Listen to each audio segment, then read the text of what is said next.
हाय, मैं ज्योति विपुल जैन फ्रॉम वलसाड़ गुजरात से हूँ और आज मैं डिजिटल उपनिवेशवाद पर बोलने वाली हूँ।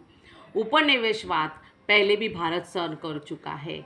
ब्रिटिश लोग भारत में व्यापारी बनकर आए थे और खुद मालिक बनकर हमें गुलाम बना दिया था। उनकी देश की वस्तुएं भारत में लाकर ज़्यादा से ज़्यादा कीमत लेकर बेचते थे और यहाँ का मुनाफा अपने तिजोरी में भरते थे। 200 साल तक उन्होंने अपने भारत पर राज चलाया। धीरे धीरे हमारा भारत उनका गुलाम होता गया और उनको यहाँ से निकालने में बहुत मेहनत करनी पड़ी। ये सब प्रकार के एक्ट्स, कई प्रकार के एक्ट्स लाने पड़े, आंदोलन करने पड़े। अभी डिजिटल उपनिवेशवाद नया शब्द आया है। हम कंप्यूटर पर ज़्यादा से ज़्यादा काम करने लगे हैं, ऑनलाइन खरीदी करते हैं, ऑनलाइन बिल पे करते हैं। हम सब घर बैठे बैठे काम कर सकते हैं। इसमें धीरे धीरे हम इसके अधीन होते जा रहे हैं। बहुत ज़्यादातर कंपनियां भारत में आ गई है, उनके साथ हमारा ऑनलाइन व्यवहार भी होता है। इसलिए डायरेक्टली नहीं पर इनडायरेक्टली भी हमारा देश का पैसा वहाँ जाने लगा है और हमारे देश में मुनाफा कमाकर वो लोग ज़्यादा से ज़्यादा शक्तिशाली बन रहे हैं।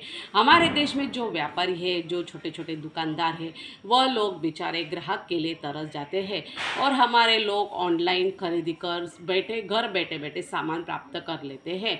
कुछ ऑनलाइन बिजनेस करने वालों ने तो अपनी कॉलोनी ही यहाँ बना ली है। समूह में रहकर वो इसमें यहाँ धंधा आराम से करते हैं, जिससे वह बहुत मुनाफा भी कमाते हैं और अपने देश की तिजोरी भी भरते हैं, जिससे हमारा देश पीछे रह जाता है।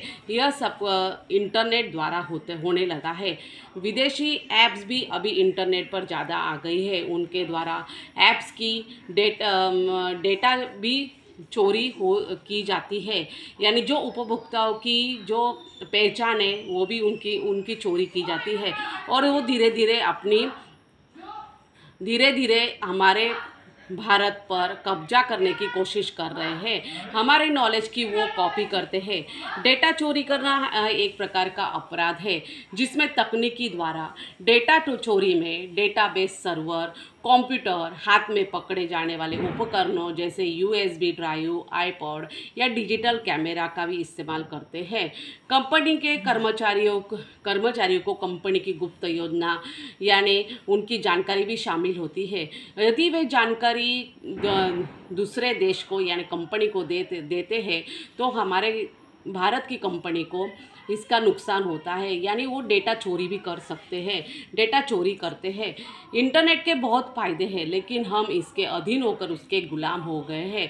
अमेज़ॉन, फ्लिपकार्ट जैसी कंपनियां आज हमारे भारत में राज कर रही है। उनके माध्यम से हम ऑनलाइन वस्तु भी मंगाते हैं और वो ढेर सारा मुनाफा कमाकर अपने देश में ले जाते हैं। विदेशी कार जैसे टोयोटा, किया, वॉल्क्सवैगन जैसे भारत में ढेर सारा व्यापार कर रहे हैं। सोने की चिड़िया कहलाने वाला हमारा भारत को ब्रिटिश लोगों ने कंगाल बना दिया था।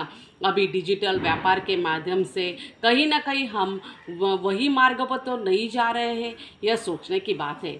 जागो भारत के मेरे भाई बहनों, जागो। जितना स्वदेशी वस्तुएं इस्तेमाल करते आए उतना करें।